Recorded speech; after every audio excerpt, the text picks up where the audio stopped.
Of that of which I have been deprived, your future lot shall be.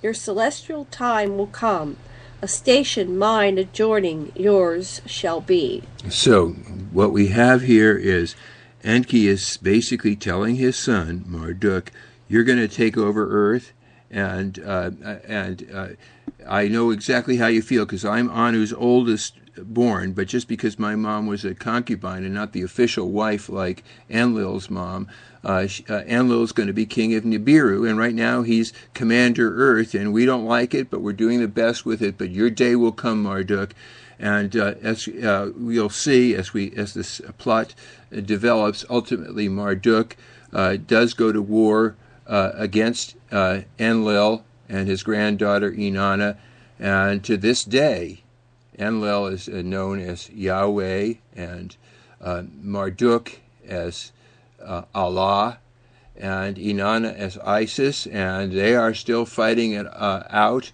with their humans that they have on their side, and we are still plagued with this dynastic competition that started way back then. What is Marduk's symbol? Was he the ram or the bull? He's a ram. He's the ram, so he's Capricorn. Yeah. So Capricorn is next to Aquarius. So that's it says here, a station mine adjoining yours shall be. Oh, I see. Yeah, so your celestial time will come, a station mine adjoining yours shall be. So, well, there'll be a huge fight about this later because Ninurta is saying, well, let's see how much of the horizon each constellation takes up.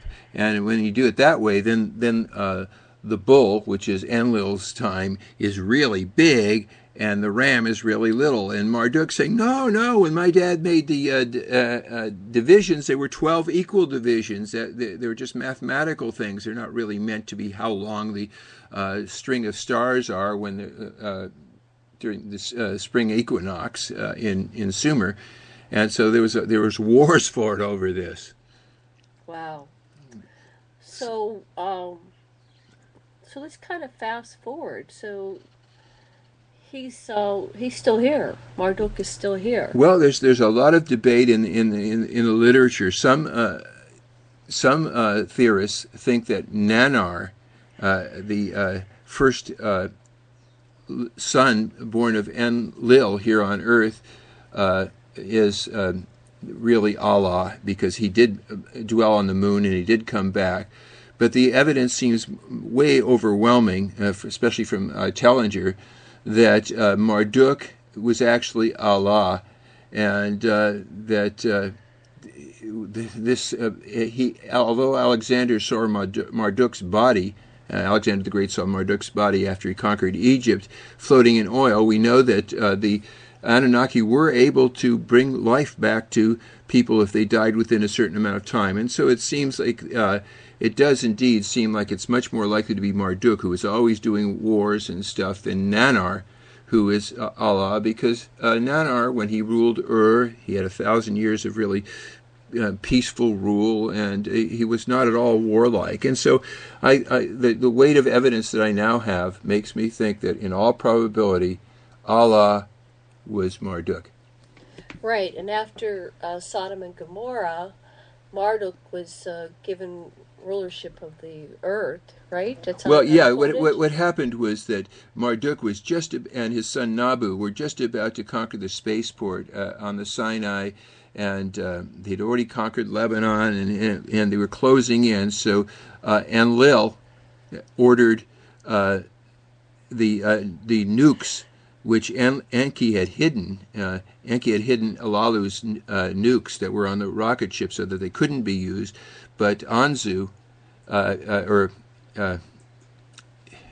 Abgal rather, Enki's pilot, betrayed him and told Enlil, the commander, where the nukes were. So the commander got the nukes, gave them to his son Ninurta, and to Nergal, the Enki's son, who had gone over to the Enlilites' side, and they bombed Sodom and Gomorrah because they were on the south end of the Dead Sea, the cities that were going over to Marduk's side, and they just totally nuked the whole area. But Nabu escaped to the Mediterranean. The nuclear cloud, however, which has been unanticipated, blew all over Sumer and wiped out all of Enlil's settlements. But Babylon, Marduk's capital, was far enough north that the nuclear wind, missed it, and it killed everybody else, but it left Marduk totally in charge. Some of Yahweh's, Enlil's toadies, Abraham and those guys, did escape to Canaan because Enlil had warned them. They had been spying on Sodom and Gomorrah and got the evidence that let Nergal bomb them. And so they survived. But for a while, Marduk was in charge. But a lot of the Enlilite gods moved over to Greece and the Mediterranean, and of course Inanna's place in the what's now Pakistan was okay. But Marduk was in charge for a while. Yeah, I'm. While you were talking, I was just Googling Baal, and it says that. Let me take the mic over here. That Baal is known as a god that had the dying and raising, the story of the dying and raising. So there was a biblical story of Baal being taken on a cart with his son, and they were taken captive, and then they killed Baal, and then Baal was another name for Marduk, right, in Babylon. So here is a reference to him dying and having risen. So that's what the theory seems to pan out, that he was resurrected in some way. And since Enki and Nima and Nigashida had studied the knowledge of life and death, as he says on page 160 of the 7th tablet of the Lost Book of Enki, with them, not with me, you shared knowledge of life and death. So he had shared this secret school's knowledge of how to resurrect the dead, which we see further down the line with Jesus knew how to raise the dead. So this was in fact, we're kind of doing it now a little bit. We have people that die and we bring back. But this apparently is a technology that you could be dead several days and still be revived. Yeah, do look at our site on Aquarian Radio or Enki Speaks. Both of them have details of the whole history of Marduk, and it goes into great detail. But we just wanted to read a little bit from the Book of Enki so you can get a feeling for how this stuff came out in its poetry-like form that Zechariah Sitchin translated for us in the Lost Book of Enki. So we're going to play a little bit of the Chenir Shuffle, and that's all for today's episode. Please tune again in a few days to Aquarian Radio. We'll have another episode, and we upload them on Spreaker and YouTube and Blog Talk. We have a Aquarian Radio on Blog Talk. So do join us again sometime real soon. And thank you for joining us. Aloha from Maui. This is Janet Kier Lesson. And Sasha Lesson.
Thanks for joining us today on Aquarian Radio. We broadcast daily, and our schedule's on aquarianradio.com. Listen live by calling 646-649-0893, or you can listen live by calling 646-649-0893, or listen to our archives on aquarianradio.com. Join us again soon, and do tell your friends the age of Aquarius and the paradigm of peace is now.